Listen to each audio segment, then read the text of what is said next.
Ave Maria, sou o servo missionário Roberto. O pastor aqui, ele viaja, cara. O pastor, ele não aceita que um santo da Igreja Católica que pode operar milagres e prodígio, ser canonizado a mais um santo, etc. Cara, ele fala assim que, mas foi pessoa simples. Claro que é pessoa simples que chega à santidade. E através dessa pessoa simples, santidade, tem um mistério sobre a vida dela.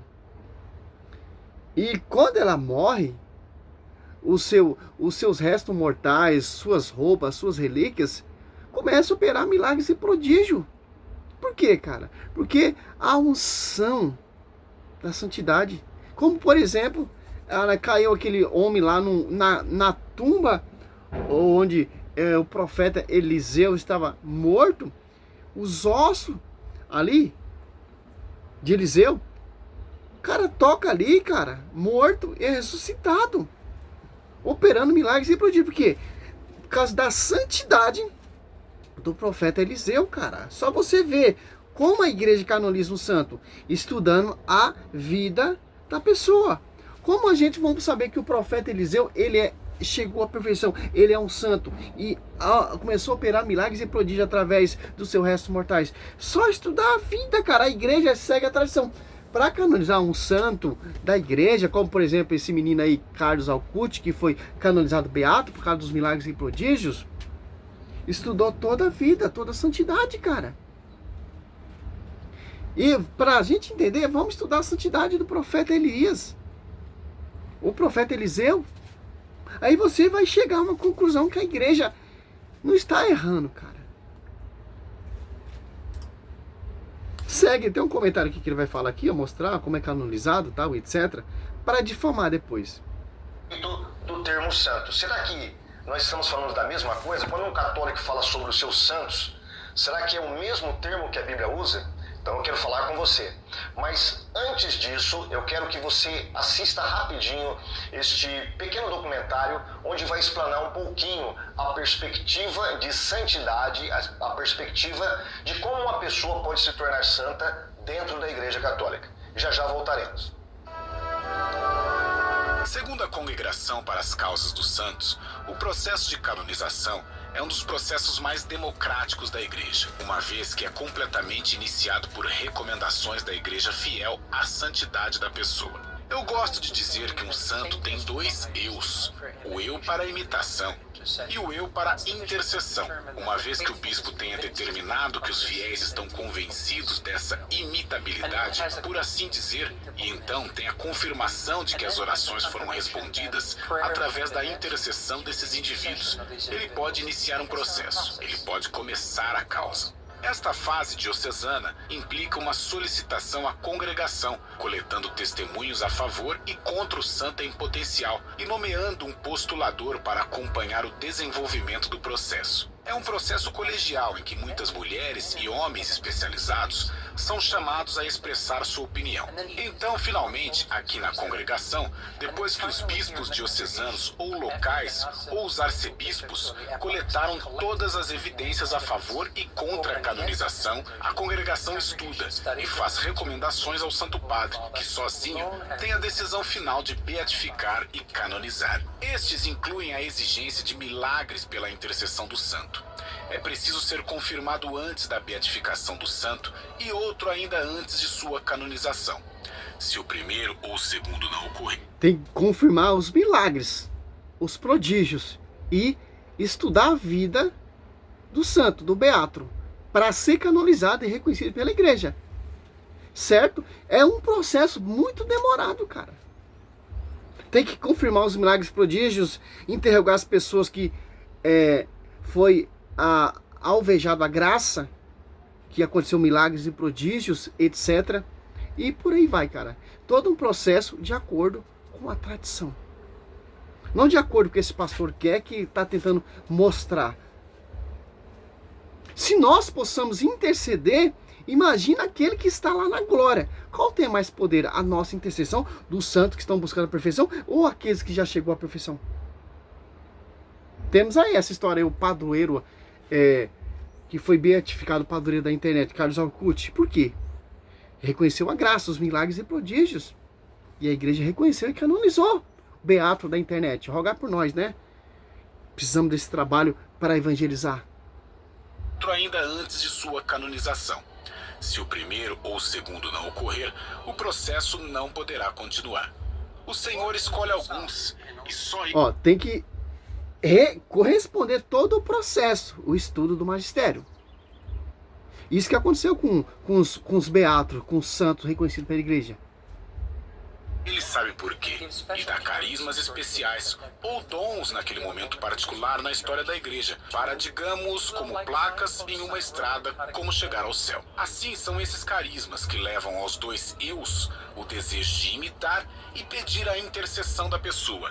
Ambas são as chaves para iniciar o processo de canonização. Então você percebeu que dentro do catolicismo há um processo burocrático pelo qual o falecido passa para que ele galgue o status de santo ou de santidade. Então começa ali com servo de Deus, depois venerável, depois beato e por último aí sim ele ganha o status de santo dentro da Igreja Católica, que tem alguns benefícios, como por exemplo, depois que a pessoa ela é declarada santa, ela pode ter igrejas, capelas construídas em seu nome, imagens, fotografias, ela pode ser venerada. Se torna relíquia, meu querido. E o quanto de honra é ao santo é de honra, não é de adoração. Por quê? Pelos méritos. Mérito de quem? Que ele alcançou em Cristo Jesus. Mas o beato, o santo que foi canonizado pode ter igreja, não é assim não. A comunidade de São João Batista tem a imagem do padroeiro. É simples entender isso, porque a igreja ela se inspira e se espelha, né, nos seus padroeiros, nos seus mártires. Por isso que a igreja católica é repleta de mártir. A Nossa Senhora da Ajuda é a imagem de Nossa Senhora, a João Batista é a imagem de João Batista. Não é a igreja de João Batista, são padroeiros reconhecidos pelo magistério, certo?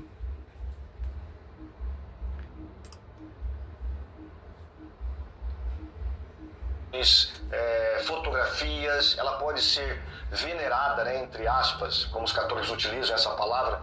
Depois nós podemos até conversar um pouquinho sobre a diferença entre adorar e venerar, mas usando o termo católico, elas são veneradas, né, publicamente, no culto público. Elas podem ter um calendário, um dia de festa dentro do calendário da Igreja Romana. Enfim, são vários benefícios para quem se torna santo. Mas será que esse processo... Final do ano tem um 13º, né, e férias, né? Vamos aqui, eu vou... Carlos Ocuti, beato da Igreja Católica, reconhecido por causa de seus milagres e prodígios.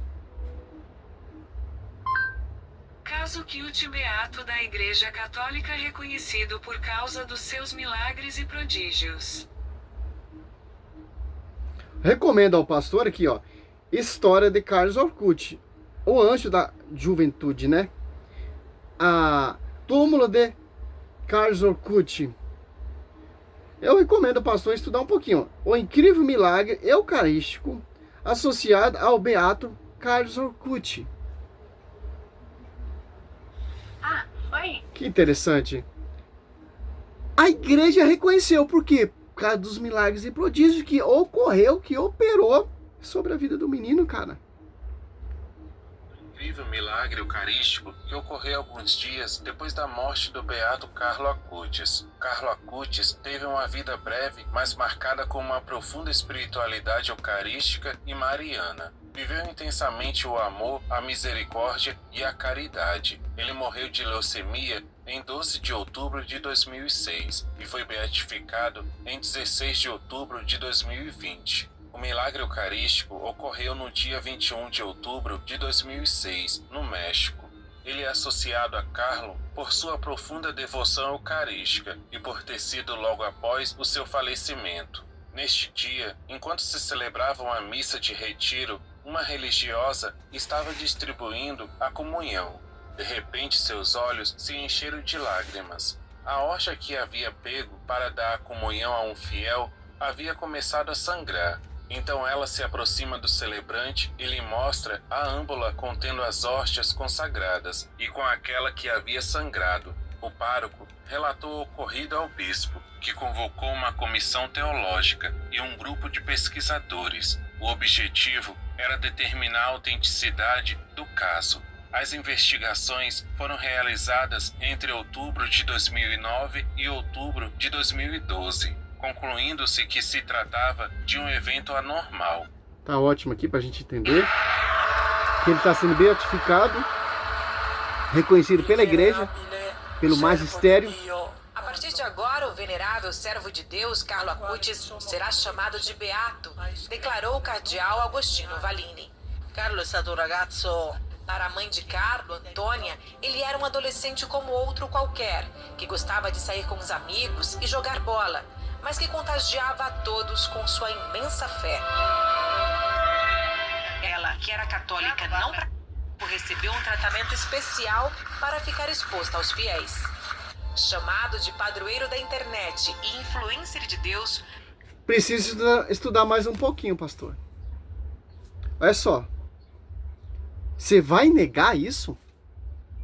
Para seguir fundamento de homens? Milagres e prodígios acontecendo? Olha só, cara. Ao grau que a gente possamos chegar em santidade, em comunhão com essa igreja. É simples, cara. Você vai seguir igreja de homens? Qual santo da igreja protestante foi canonizado?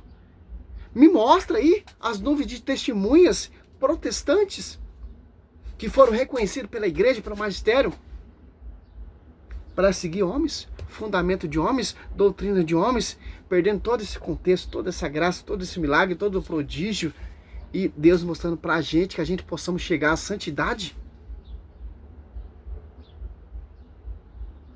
Que a gente possamos chegar a esse nível.